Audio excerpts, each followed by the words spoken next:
Good morning. It's 7:04 on this Tuesday, April 5th. It's time to head across the room for Coleman and Company. Well, hello, everybody, and welcome here on a Tuesday morning. A little bit cloudy and overcast and threatening rain, but it's going to be a terrific Tuesday, and we welcome you to our program presented by Vanderbilt Wilson County Hospital. Tracy Pope is here. Good morning. Good morning, Coleman. And how are you? Doing very well. Well, it is good to see you, of course, Director of Community Relations for Vanderbilt Wilson County Hospital, who always brings us somebody to talk to, usually a medical professional. Last time it wasn't, but we talked about Walk Across Wilson. I guess that's going well. That's right. We did. Yes, we have had a kickoff for Walk Across Wilson, which is a 4-week exercise program through the Wilson County Health Council and our health department. So that is going well. And we appreciated time on the radio to talk to everybody about it and hope others got signed up and are walking their way across Wilson County. And being in the health field, you're promoting this, one of the big leaders, sponsors of this endeavor. We are. You know, we have a wonderful health council here in Wilson County, and Vanderbilt has always played a role in that health council. So many years ago, when we were trying to launch the Walk Across Wilson initiative and program, we sponsored it and have continued to be a sponsor and advocate for the exercise program. Well, you have somebody today that you want to introduce. Anything else before you do that? Yes, I would like to mention that next Tuesday, April 12th, is our monthly blood drive at the hospital. We have our mobile unit through Red Cross, and it is going to be 11 a.m. to 5 p.m. So you can go online and register. And, you know, we are still in a blood shortage and would love for everyone to come out and support donating blood on that day. Okay. Introduce our guest. Yeah, so we have Dr. Sean Patel. He is with Vanderbilt Orthopedic's Lebanon. So, you know, we have onboarded lots of additional service lines, and he is a new orthopedic hand surgeon in town. We have not had a dedicated hand surgeon in this community in many years, so we're very excited to welcome Dr. Patel. Well, we're certainly glad to have him here this morning. Dr. Sean Patel, good morning. Good morning, Coleman. Thanks for having me. Well, we are glad to see you and want to know a little bit about you. I've already found out a couple of things, but tell us about yourself, if you will. Yeah, my parents, they're from India, and they moved to Hamilton, Alabama in the 1980s. And so that's where I was born and raised. They managed a budget motel, which is where we also lived. Mm-hmm. And so my older brother and I, we started working at that budget motel in middle school, and that helped us to develop a strong work ethic. And that transferred over to academics. It helped me get into Emory University in Atlanta for college after graduating from a high school where only 5% go to a 4-year college. So at Emory University, I majored in economics and I also did pre-medicine. I did my medical school at the University of Alabama at Birmingham. And that's when I was first exposed to orthopedic surgery. The first time that I was ever in the OR was for a total shoulder replacement. And so at that point, I knew that's what I wanted to do. Now, what lit your fire there all of a sudden, so to speak? So after the first year of medical school, we have a summer break. And at least the older medical students told me that's an opportunity to see what you wanted to go into, you know, shadow some physicians. And so I've always, you know, played sports growing up, and I knew about injuries that you can have, so I looked into orthopedic surgery. And Dr. Ponce was one of the shoulder elbow surgeons, and he was a great mentor to a lot of medical students. And he invited me to shadow him one summer a day. And it was the first case was a total shoulder replacement, and he had me right in there, you know, scrubbed in and everything to see the surgery. And at that point, I knew that's what I wanted to do. How many would you guesstimate that you saw that summer? How many different surgeries? I shadowed him for a good 3-4 weeks. So I probably saw about 8 cases a week, you know, so probably about 20 or so. Yeah. Well, you got a good introduction then, didn't you? I did. Yeah. Is anything distasteful about that? I mean, you're helping people, the procedure that you go through. Mm-hmm. Most of this arthroscopic? So some of it's arthroscopic, and then some of it's open surgery. So for total shoulder replacements, that of course needs to be done through an open incision. but some other surgeries like rotator cuff tears, biceps issues, those can be done through arthroscopy. Well, that's one thing to observe. It's another to do it yourself. That's right. So kind of go through the learning process there with us. Yeah, so then I did a 5-year orthopedic surgery residency down in Tampa, Florida at the Florida Orthopedic Institute, University of South Florida. And that's when I decided I wanted to do hand and upper extremity because it allowed me to work on bones, tendons, ligaments, do nerve and blood vessel repairs, as well as do shoulder surgery. I did a 1-year hand fellowship at the Cleveland Clinic, and then I did a 6-month shoulder and elbow fellowship in Sydney, Australia. As I talk to you medical professionals, you surgeons in particular, it amazes me how much training you have. I mean, years of it, but I guess it's necessary to be as near perfect as possible when you perform. Yeah. A lot of it is, precision, and accuracy. And so it definitely takes those 5 years of residency as well as an additional year of fellowship. And for me, I did an additional 6 months of shoulder fellowship just to be able to get that experience. Well, we'll get back to more of that, but tell us how you came to Vanderbilt and specifically to Wilson County. I've always wanted to work in academic medicine. I felt that physicians need to engage in that lifelong learning process to be successful, and academic medicine, and particularly Vanderbilt, helps facilitate that through lectures and journal clubs, as well as just collaborating with partners. So last year when I was looking for positions, my best friend from medical school reached out to me. He was the hand fellow at Vanderbilt. And he recommended me for the job. And the next thing I knew, I was getting the interview, and luckily I got the job offer. And so I look forward to supplying Wilson County with a full-time shoulder to hand specialist. I'll be here Monday through Friday and Saturday, Sunday when I'm needed, and look forward to creating some strong relationships. Well, as an orthopedic surgeon and specializing in what you do, the types of conditions that you treat, just about anything that pertains to that part of the body? Exactly. So I treat any condition from the shoulder to the hand, and I can provide surgical and non-surgical treatment options. I treat all fractures of the upper extremity. I treat all types of arthritis. In particular for the shoulder, I can treat rotator cuff tendon tears, biceps tendonitis, impingement, instability. In the elbow, I can treat ligament injuries, tennis elbow, cubital tunnel syndrome. All right, I got to ask you, which do you like best, the shoulder or the hand? They both have their, pros and cons, but, just in general with orthopedic surgery, whether it's the shoulder or the hand, patients have great outcomes, when you make the right diagnosis and you start the right treatment, and it's just very gratifying, with both of them. Well, you deal with accidents, injuries, let's say. You also deal with other things that, I guess, some disease or old age or whatever. We do hear a lot of people having rotator cuff issues and shoulder issues. Are most of the surgical outcomes good when that happens? Yeah, and so both non-surgical and surgical options are good. It all depends on the findings on the MRI, how big that rotator cuff tear is, how long has it been there, what's the muscle quality. And so, if we recommend non-surgical treatment, the outcomes are good. If the tear size needs surgical treatment, the outcomes are also good. Okay, if surgery isn't needed, what procedures are done? Or do you just rest till it sort of heals itself? Yeah, so some of the non-surgical treatment options include activity modification. So teaching patients not to put their shoulder in certain positions that stress that rotator cuff. Anti-inflammatory medications just to reduce inflammation around the rotator cuff tendon. Physical therapy to strengthen the rotator cuff muscles as well as the muscles around the shoulder blade, and then a corticosteroid injection to help to decrease the inflammation. So those are all the non-surgical options. What time frame?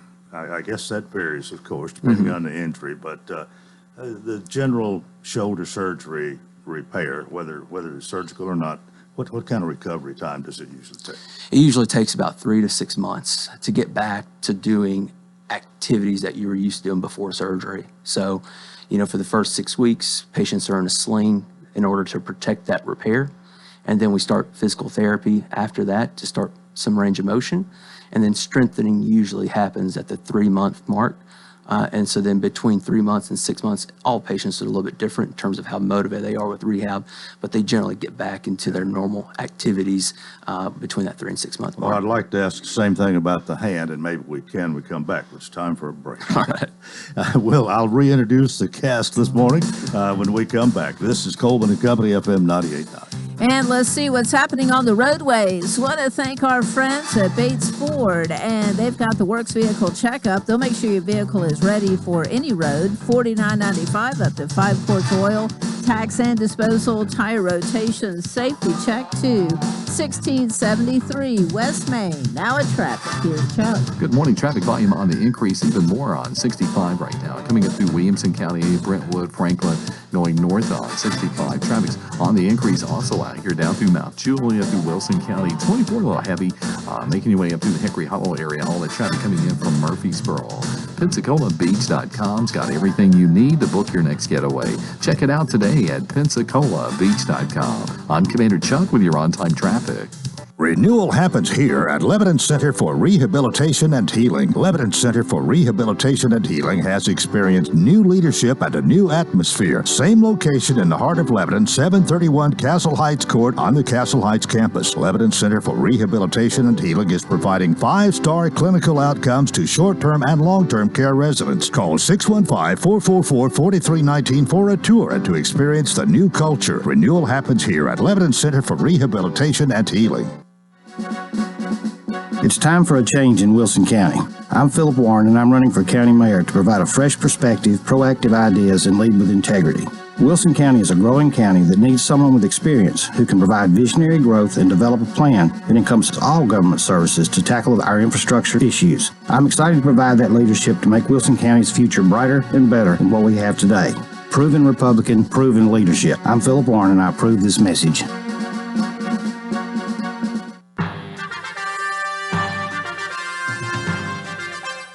It's a new era in Cumberland University Phoenix baseball. The Ryan Hunt era has begun as he has taken over the reins of the program from Hall of Famer Woody Hunt. And speaking of Woody Hunt, he'll join me, Randy Salas, in the broadcast booth for this season's games. You can hear every game on one of 4 platforms: WANT 98.9 FM, WCOR 1490 AM, GoCumberlandAthletics.com, or WANTFM.com. Don't miss any of the action. Go Phoenix!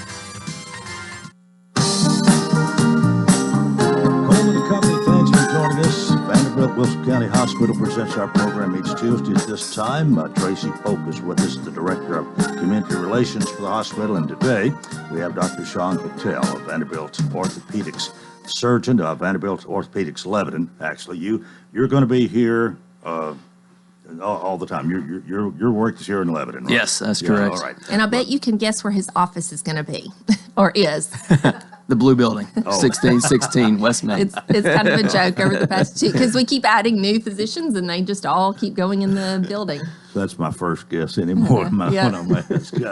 Well, we've talked about we've talked more about shoulder injuries and the treatment, and some about the hand. But a lot of times people do think of surgery. And then there are the non-surgical treatments that we have talked about for the shoulder. What about hand? Do you do hand and arm, or mostly? Yeah, so I do. Yeah, so I do shoulder, elbow, and hand and wrist. Oh, okay. And so, all right.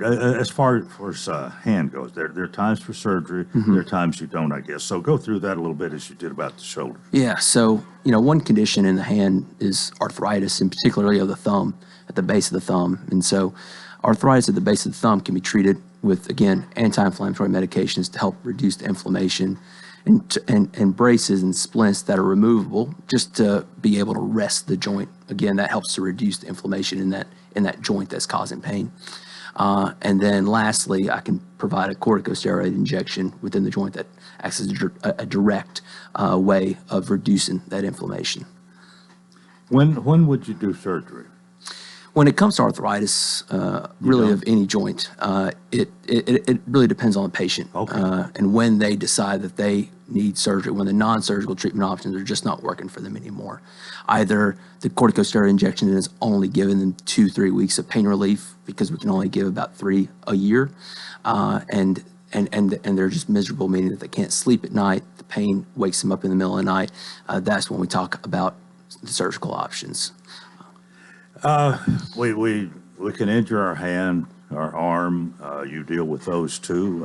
What depends on what happens, I know, but talk about accidents a little bit.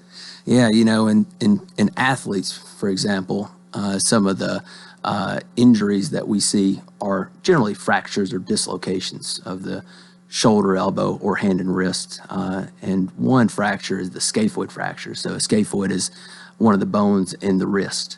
And a lot of times athletes can mistakenly think it's a wrist sprain, and they can play through it for weeks to months. And so it's important, you know, for athletes, if they do have an injury to their wrist and they have this nagging pain that goes on for 1 or 2 weeks, to come in and get a simple x-ray just to make sure that there's not a wrist fracture. Mm-hmm. Well, what about fingers? We hadn't mentioned that. Yeah. You mentioned thumb a little bit, I think, but you can break your finger. And Exactly. You know, so the middle knuckle is called the proximal interphalangeal joint. And that's a common injury in basketball players to dislocate. There was an Alabama football player, Devontae Smith, in the national championship game a couple of years ago. He had a finger dislocation. And so those are common injuries that can be treated without surgery if it's just a simple dislocation, meaning that there's not a fracture associated with it. But sometimes when there is a fracture associated with that dislocation, then we need to weigh the pros and cons of surgery and not surgery. most athletes are in better shape, probably than the average person, even the average young person, especially in better shape than us older people. But do you find that they heal faster? The injuries are not as maybe not even as concerning? You know, you're exactly right, Coleman. So when we look at athletes who are skeletally immature, so, you know, for males, that's less than 16, for females, less than 14 years of age, their growth plates are still open. They're still remodeling their bones. So when they fracture their bones, a lot of times we can treat that without surgery because they're still growing and their bone has the chance to remodel and get back in the right alignment. Well, we could talk a little bit about carpal tunnel syndrome. We hear a lot about that. That involves the wrist. Exactly. You deal with that a lot? I do. So carpal tunnel is just one of the type of nerve compressions, and it does happen at the wrists, is particularly the median nerve. So patients come in and they have issues of numbness and tingling, particularly the thumb, index, and middle finger. It can happen at nighttime and when they wake up first thing in the morning. And so treatments, at least first-line treatments, are again the anti-inflammatory medications, wearing a wrist brace at nighttime that helps to keep the wrist out of position when we're sleeping at night. That increases the pressure in the carpal tunnel. And then sometimes we need to get a nerve study just to see, first confirm the diagnosis that it is carpal tunnel, and then also see how severe it is, whether it's mild, moderate, severe. In patients who have moderate, severe carpal tunnel, based on that nerve study, we tend to recommend that we do a carpal tunnel release, which is an outpatient surgery. Takes us about 10-15 minutes, and you go home the same day through a small incision. What is actually done through that small incision? So the carpal tunnel has borders, and the roof of the carpal tunnel is called the transverse carpal ligament. And so in surgery, we release that transverse carpal ligament, and that gives the nerve and the contents inside the carpal tunnel more room to breathe. And so that compression that's caused by all the inflammation that's going on in the carpal tunnel, it gets a little bit more room to breathe. But inflammation is really the problem? It is. Oh. Yeah. Okay. What if somebody has a lot of tingling in their fingers? What's that an indication of? I mean, it could be maybe a number of things. I'm just wondering. Yeah, so, you know, tingling in general is usually a nerve issue, and it depends on just the distribution of tingling, which fingers are having the tingling. It can be from the carpal tunnel, like we mentioned, or it can be cubital tunnel, which is the ulnar nerve at the elbow, and sometimes it can be a pinched nerve in the neck. And so that's where the nerve study comes in, and it can help us delineate where that compression is happening. Okay, I've heard this expression, and I'm not sure what a trigger finger. What is a trigger finger? Trigger finger is, again, another type of inflammation that happens around the tendons in the finger, particularly the tendons that let us make a fist. So it's not just one finger, it can be any of them. It can be any Okay. finger. Yeah, it can be the thumb or any of the fingers. Well, why do we call it trigger finger? Yeah, so I'm thinking of shooting a gun and my forefinger. well, it's because of the presentation that patients have when they show up. All right. They say that when they make a fist, that their finger locks in a bent position, and it's hard for them to pry open their finger. Sometimes they have to use their other hand to help to pry open the finger. I and have so had that happen once or twice in my life. Okay. So that's a trigger. That's a trigger All finger. right. Right. And I may have interrupted you. What? Any other comment about that? You treat Yeah, so treatment, we generally start with corticosteroid injections to help to reduce the inflammation, to allow the tendons to glide through that pulley system easier. And if the corticosteroid injections are not helping, then we talk about the small surgery, outpatient. Takes us about 10 minutes just to release the pulley, and that allows the tendon to glide easier, and it doesn't get stuck, and it doesn't stick on that pulley. Well, there are a lot of procedures you can do, but everything depends on studying and diagnosis before you look before you leap, so to speak. Exactly. Yeah. That's Okay. right. All right. We recently had Dr. Harper, trauma surgeon, join us. So tell us about your involvement in the trauma program at Vanderbilt Wilson County Hospital. Yeah, so I take general orthopedic trauma call at the Wilson County Hospital, and so when we do have patients come in with orthopedic injuries, fractures, or dislocations, I work closely with Dr. Hopper and his trauma team. And when it comes to trauma patients, it does take a multidisciplinary effort with multiple teams. Not only the trauma team and the orthopedic team, but as well as the emergency room staff, the physical therapist, occupational therapist, the internal medicine hospitalist, case managers. So Wilson County does a great job in providing all those services and resources for the trauma patients. Well, this isn't a question on the list here of discussion, but I'm wondering, do you spend much time in the emergency room? It depends on the injury, and so if You can be called if. I can be called, exactly. Okay. And so We'll leave it at that. One other thing, we did mention the fact that you grew up in Alabama, and you do know Roll Tide. You're a big Alabama fan. I am. I mean, I grew up about an hour and a half away from Tuscaloosa, and my first game was Alabama playing Northern Illinois University when Coach Shula was the coach. And we lost that game. That was one of the top 10 upsets of the decade, is when we lost to Northern Illinois University. So I've definitely seen the low points of Alabama football. So it's been a good run the last 12, 13 years. Did you play sports in high school? I played basketball and baseball during high school. Yeah. Got to ask, what position play in baseball? I played second base and center field. Oh, Yeah, okay. So you like baseball too? I do. Atlanta Braves are my team. Okay. Yeah. Well, that figures. Oh, we got a couple of minutes here. Tracy, anything you want to say here before we close out this morning? Yeah, honestly, when I think of an orthopedic surgeon, I tend to think of a traumatic injury and needing someone immediately, and you're not really sure where to go to the emergency department. Can you get in to see a physician? Our Vanderbilt orthopedic team, you can call the office, get an appointment, get in.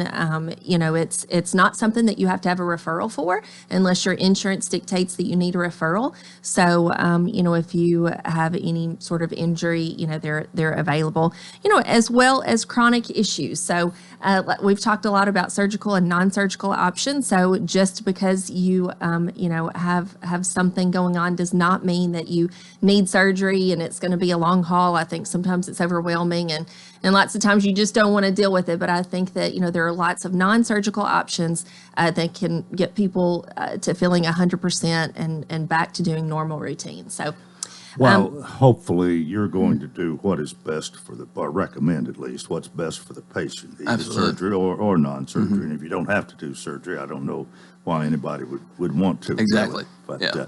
It's really been good to have you here, and we wish you well. And I'm sure one of these days Tracy will bring you back to be with us again. Thanks, Coleman. Dr. Sean Patel.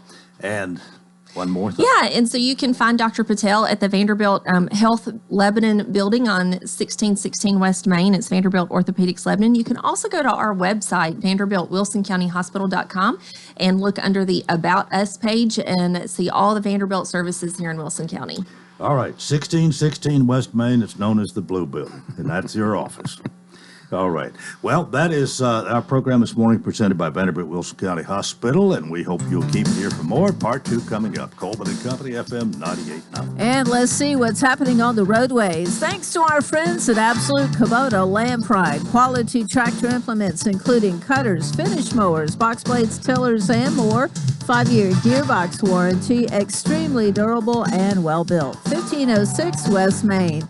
Now with traffic, here's Chuck. Good morning. Traffic's heavy 65 coming up through Brentwood, Franklin. It's moving right now on Vietnam Bends coming inbound through Hendersonville. Right now, it gets a little bit heavy coming past Conference Drive. Again, just allow yourself extra time. Slow it down. Lots of radar out here. PensacolaBeach.com's got everything you need to book your next getaway. Check it out, PensacolaBeach.com. I'm Commander Chuck with your on-time traffic. This is Coach Randall Hutto to many of you and your Wilson County Republican Mayor to the rest. Leadership is important, and we believe our track record speaks for itself. There's a reason why everyone wishes to call Wilson County home. By leading with conservative values, we have incredible schools, safe neighborhoods, some of the lowest taxes, and one of the best fiscally managed counties in Tennessee. To keep Wilson County great, we humbly ask for your vote in the Wilson County Republican primary. Early voting runs from April 13th through the 28th, and Election Day is on May 3rd. Paid for by committee to elect Randall Hutto Mayor. What is your passion? How can you use that passion to enrich your community? Hi, this is Melanie Minter, President and CEO of the Lebanon Wilson County Chamber of Commerce. Your chamber is the resource for making connections to fulfill your passion. Whether education, nonprofit, agriculture, entertainment, or government relations, Wilson County offers a place for you to be involved. Your chamber connects businesses, individuals, and your passion to the community. We have an enthusiasm for excellence. Join us and catch the spirit. Call or visit our office at 149 Public Square in Lebanon. At Vanderbilt Wilson County Hospital, world-class care is a heartbeat away. In fact, we offer the same world-class attention Middle Tennessee has come to rely on from a Vanderbilt Health hospital. Supported by over 200 specialties, an expanded emergency department staffed with Vanderbilt Health physicians 24/7, and greater investments in life-saving technologies and care. It's just one more way we're making healthcare personal. Today's forecast calls for scattered showers, so you'll need the umbrella. Highs today will top out near 70 degrees. More showers and storms are likely on Wednesday, with a few storms being on the strong side, so stay weather aware. This weather forecast is brought to you by Walker Auction and Realty, professional auction and real estate services. Get top dollar for your home, land, or personal property. Log on to MikeWalkerAuctions.com. They know auctions. Let's look at your forecast. I'm meteorologist TJ Scott. Coleman and Company, Part 2 here on a Tuesday morning. We welcome Sean Dozier, Executive Director of Hearthside Senior Living. Good morning. Good morning, Coleman. How are you? Really good, really good. It's good to be here, good to be in close quarters. I feel like we're sort of squeezed in here today. We're a little bit closer, aren't we? Yeah. Well, it's not raining out there yet. No, not yet, but I think it's on its way. It probably is, but it's pretty warm. It's nice, really. It's beautiful. Yeah. I'm ready for those warmer weather, and we, as I've mentioned before, our folks love to walk outside, and so the weather's been nice for them to get out and walk around the building and walk up in our walking trail. It's been a great few weeks for that. Well, if you're new, you don't know maybe, but otherwise most people who listen know Sean Dozier's Executive Director of Hearthside Senior Living.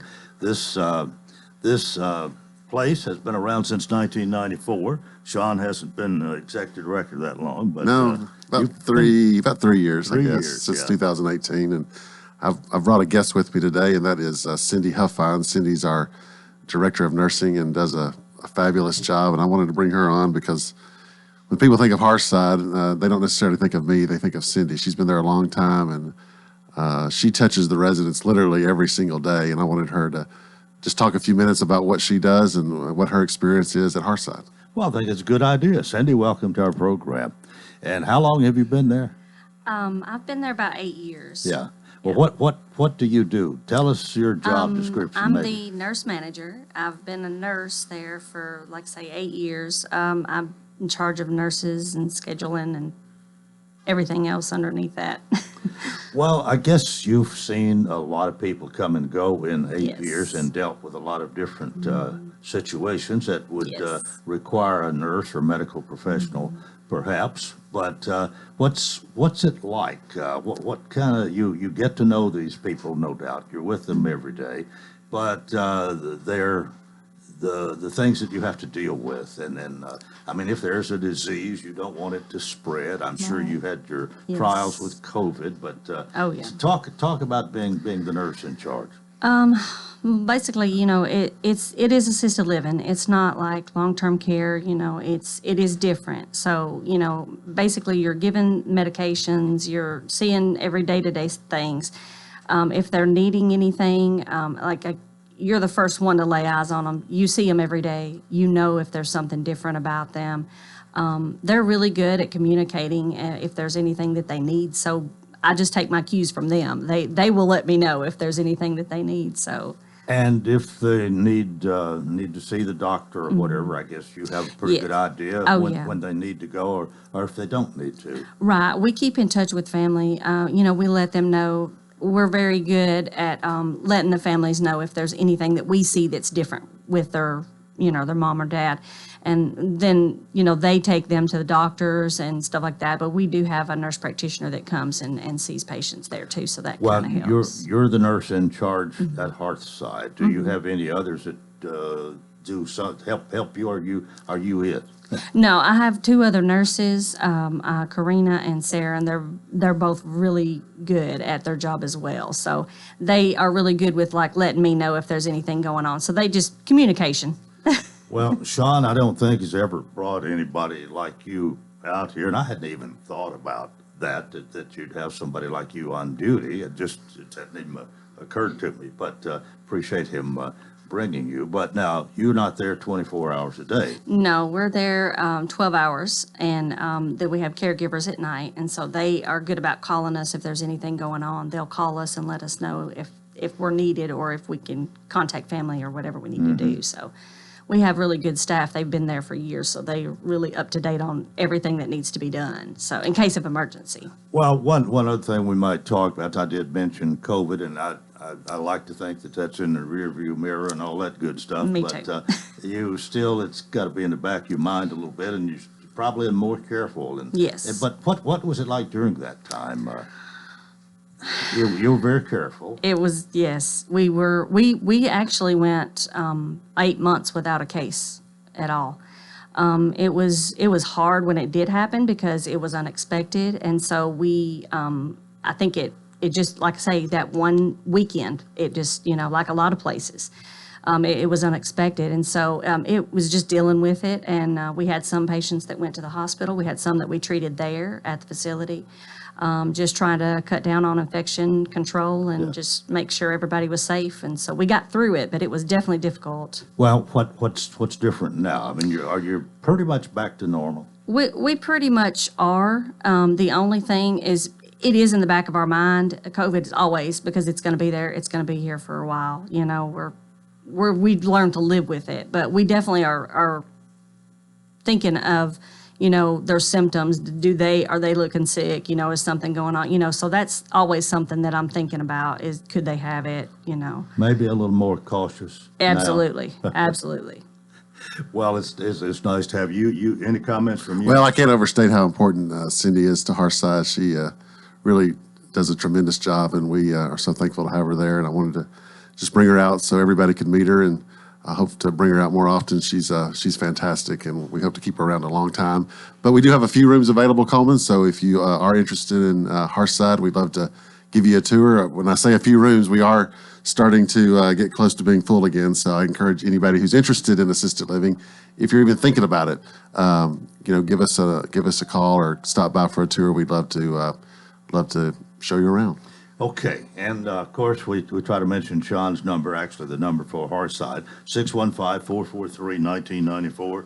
And the 1994 coincides with when you began. When Easy we way to began. remember. That's right. And just remember the 3. It's not 444, it's not 44, whatever the other one is, it's 443. 1994, right. Well, are you ready for a Hearthside hello? Yes, yesterday at Kiwanis, Scott Seller spoke. He is out at the fairgrounds and out at Fiddler's Grove. He's on the foundation board. He knows a lot of history. He spoke and he said, in front of everybody, Coleman, he said, my goal in life is to be on the Coleman Walker Show. He's never been. So I wanted to mention his name. He's my Hearthside hello, and I think he's calling Susie. He wants to be on your show at some point. Seller. Scott Sellers. I'm writing a name down and drawing a circle around it. He'll be on your show soon. He has a story to tell. He's into history. He's into recording people. Conversation, so we'll have it for the future. He's just a tremendous resource for the community and did a great job yesterday, and I wanted to mention him today. All right, very good. Well, thank you all for being with us. Thank Cindy, you. Keep up the good work, and John, we know you're going to. We will. And we'll see you next All week. right. Thank you. John Dozier, Executive Director, Hearthside Senior Living, Retirement Assisted Living Community, 215 Castle Lights Avenue, Lebanon, Tennessee. We're about 20 before the hour, and our regular visitor at this time is Jeff Luttrell, the Director of Schools for Wilson County. He is with us, and Jeff, good morning. Good morning, Coleman. Good to see you today, and I guess we're kind of on schedule this month. The regular time for your board meeting is the first Monday in the month, and sometimes the calendar doesn't cooperate so good, or the schedule, for whatever reason, sometimes it gets changed. This time it didn't. You had a meeting last night, and you're here to tell us that and everything else that we get in here that's going on in the schools, but we can talk about between now and 8 o'clock this morning. Okay. Any breaking news here, meeting or otherwise? Well, I don't think breaking news. We did have a regular meeting last night, and long meeting. I think it was 10 o'clock when I finally got in the car to head home. But what time did you start?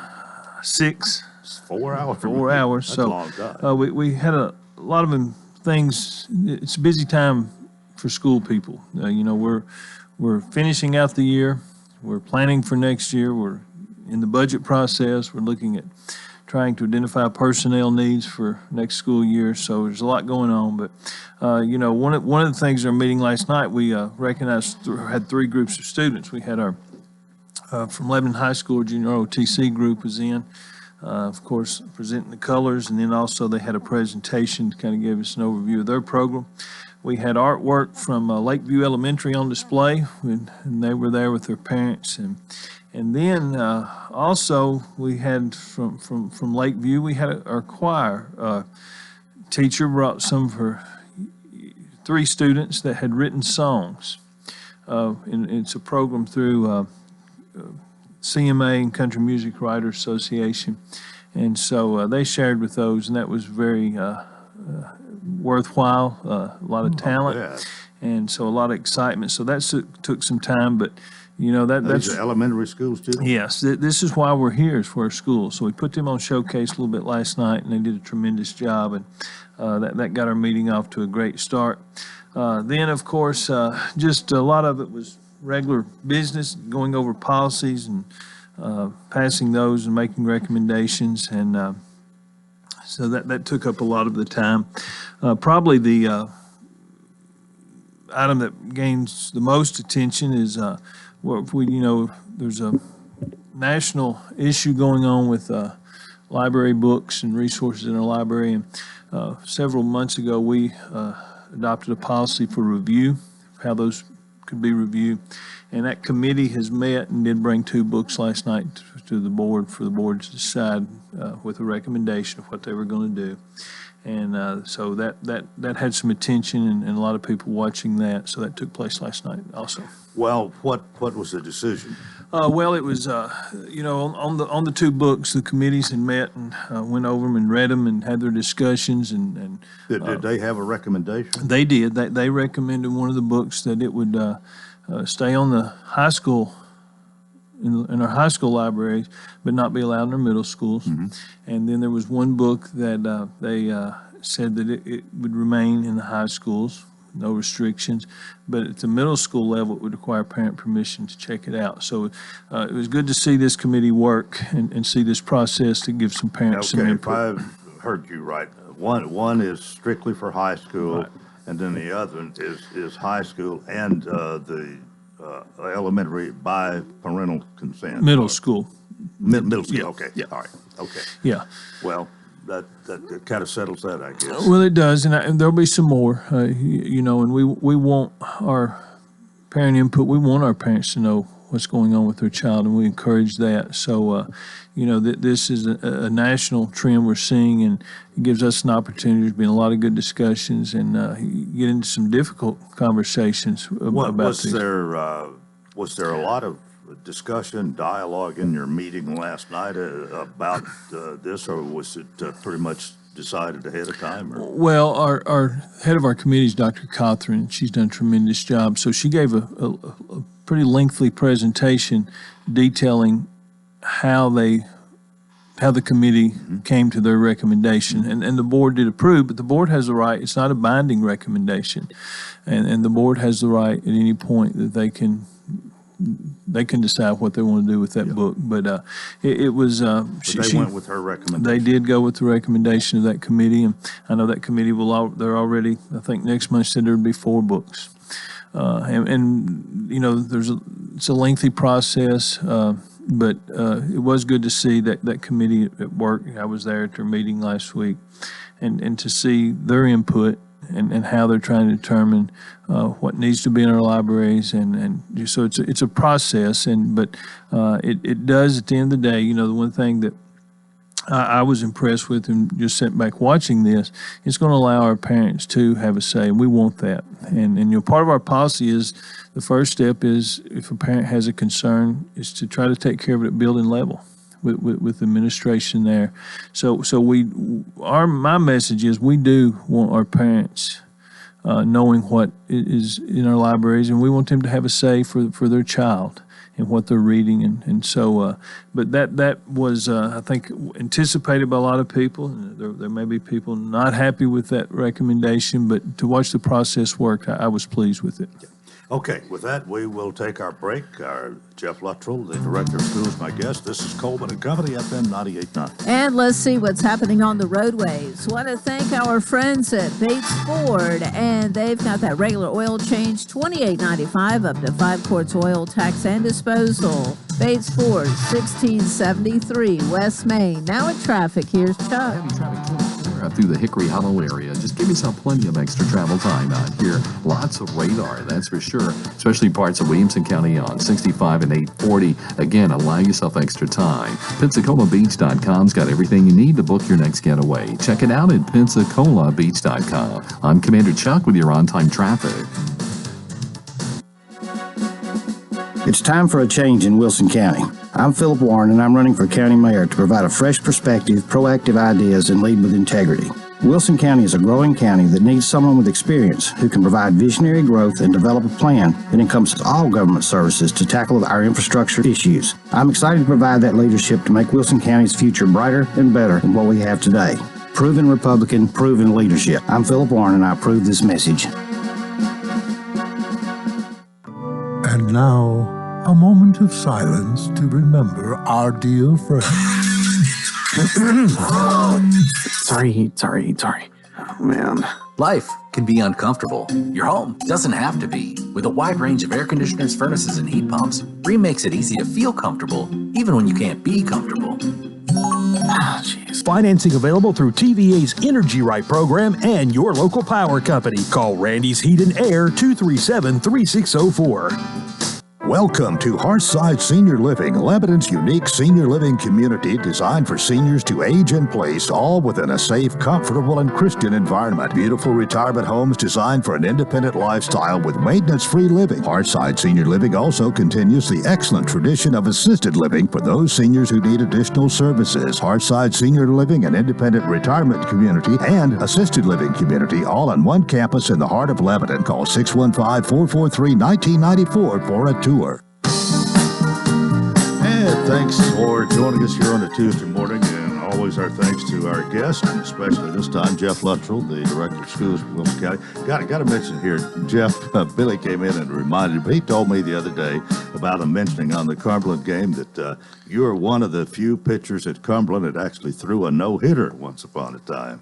So, late congratulations. Well, that was once upon a time. I wish I could still think I could go out there and just throw, but it wasn't a perfect game. You walked. It was a perfect game, but had a lot of great defensive plays that day. If I remember correctly. A no-hitter is quite an achievement. I kind of associate that with a hole-in-one, maybe in golf or whatever. But is that the best game you ever pitched? Maybe. Probably so. Of course, statistically, I guess it was, but that's been several years ago now. What year was that?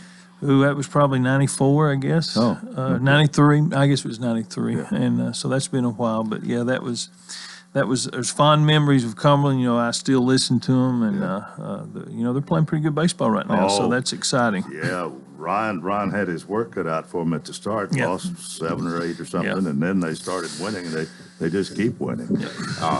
Well, it is nice to have something like that to think back on, and no doubt you made the right decision in going to Cumberland and playing for Woody Hunt. That is correct. You are correct. Well, let's get back to last night's meeting. What else took place? Well, other than that, just looking at some things and getting ready for closing out the year and going into next year, we are looking at possibly bringing back our substitutes in-house. We've been contracting out for several years, and coming out of COVID, everyone's having a hard time with employing people, and especially in a school setting, and nothing that the company has done wrong. We've had a lot of people reach out, and sometimes in leadership, you got to make a change. You got to try something different, and so we put something in place. Got the board to agree to allow us to look at a software system that would manage the day-to-day operations of getting subs in our buildings, and so we'll be moving forward with that. The entire system from kindergarten through high school, Art. Yeah. And in any classroom or any teaching setting, there could be a need for a substitute. Oh yeah, on an average day, we're looking at 150 plus substitutes, and that number sounds like a lot, but when you've got 1,400 certified teachers, your percentage wise. So we are going to be looking at that and looking at possibly bringing those back in as Wilson County employees. That's how it used to be. And so that was one change, and there's been some discussion about that. Is there a mixed feeling among the board on that? I don't really think so. There's if you contract out, there's obviously some benefit. There's but at the end of the day, my feeling is our fill rate's not been what we want it to be, and that's nationwide. So can we better the relationship as working for Wilson County Schools? I believe that still means something in Wilson County, and I think it gives us an opportunity to plug into some of our retirees, allow them to keep working, to be a substitute. And then, I've got a vision of what that looks like. If we have control of them as our employees, it gives us opportunity for more in-depth training for the instruction piece, where it's not just a substitute coming in and just watching a class, that we have a little more input. And so we're going to explore that. And I may have made the statement 2 or 3 times. I may have to come back in a year and say, this didn't work. But I've evaluated the situation and talking to a lot of people. I would like to try to bring them back as Wilson County employees. Well, a good teacher who's retired, I would think is still a good teacher as a substitute. That's correct. Yeah. Yes. So, well, what else you need to tell us? We're still looking at the RFP process, and I know there's been a lot of attention to that. Again, I just want to summarize that we our board decided they wanted an RFP process, which I agree with. And we put that out there, and we looked at 7 pieces of land. We made a recommendation to the board on 2. We are doing our diligence. The studies are ongoing, environmentalist, soil, and all that. At that point, we'll get a report back to our board, and then they will either accept or reject. If they accept, we'll be going to the county commission with that. And so that process is playing out. And it's going to take a while, looks like, on some of these subs, on some of our soil information, getting that back. But that's a big topic, I know. And again, just growth. Yeah, and you have some for and some against, seems like. And I've heard some valid points. To me, seem valid points on both sides. There is valid points. So, anytime you look at building a school from a financial standpoint, there's everybody's got their ideas. And then location. Where do you put that school? And I understand that completely. I would love to not have to build a school, but my enrollment keeps going up. We keep getting new students. Wilson County, we're at 19,645 students as of yesterday. And, there's just growth. I tell people it's growth. And there is valid points. I understand the concerns on both sides. And my job is to get the information, the best information possible. And we've got people in place that can assist with making those decisions. And so we look forward to that. The one thing I've not heard nobody, it's not that we don't want schools. And I've talked to people with opposing views, and they make it's not that we don't want schools. And I think the question is, where do we put our schools and affordable land, and it's just this growth stretches all of us. Well, that's true, and to 2,000 students maybe. Is that pretty much the capacity that you want for a high school? Yeah, that's why our board has been going with 2,000. I mean, if you have 3,500 students, and you can build a school big enough, but to me, that's just too many people. From an educational standpoint, the one thing that we know works is the smaller the classroom size, the better culture you have in the learning environment. But it's the same point when we look at all this growth. We're the 9th largest school district in the state of Tennessee. And when you start looking, we're getting ready to hit that 20,000 mark. If you look at our projections of over 10 years, you're going to see this district go to probably 27, 28,000. And so, these are decisions that have got to be made. And where do we want to land? 1,000 student elementaries are large elementaries. 1,500 student middle schools, those are large middle schools. And around the country, you're seeing this, and you're seeing some places comparable to us pushing that high school number to 2,500 because of the cost. Yeah. And so these are things, but on top of that, we got a report last night. We started laying brick at Stoner Creek, getting some floor joists and ceilings, or roofs getting ready to go on parts of that building. So there's a lot of progress being made there. Our West Wilson Middle project, we will be, that'll be going out to bid hopefully couple weeks, or I think maybe next week is what we're shooting for. Get those bids back and then see what we've got to do to replace that school. All right, we are nearing the end of school. Of course, we've got a little over half of April here, and May is just the school calendar still intact. You still got one snow day. I think it's 1 or 2 days. I hope we don't have to use it, but yeah, we've that was a kind of hanging over us because we did have to use 5 of those days for COVID early in the year. But yeah, we're in good shape, and there's different phases in a school year, and it's always exciting this time of year. We start wrapping up. Have you got pretty much your graduation sites and times already established? We have. That's been established. That was given to the board last night, and I think we take care of it all pretty much in just about a 3 or 4 day period. But yeah, that milestone for those seniors and is a big milestone in the life of a student. And your fiscal year, I guess, or your year is from the start of school to the, well, you said July 1? Yeah, physical year, we're on that June 30, July 1. All right, well, I guess you got plans underway then for next fiscal year budget. We do. We've started that process, and, we'll be in county commission in May. We had those dates last night, discussed those. We'll be meeting with them in a joint meeting, looking at budget and what we need to continue to thrive in Wilson County's education. How much more money you going to need? You will need more.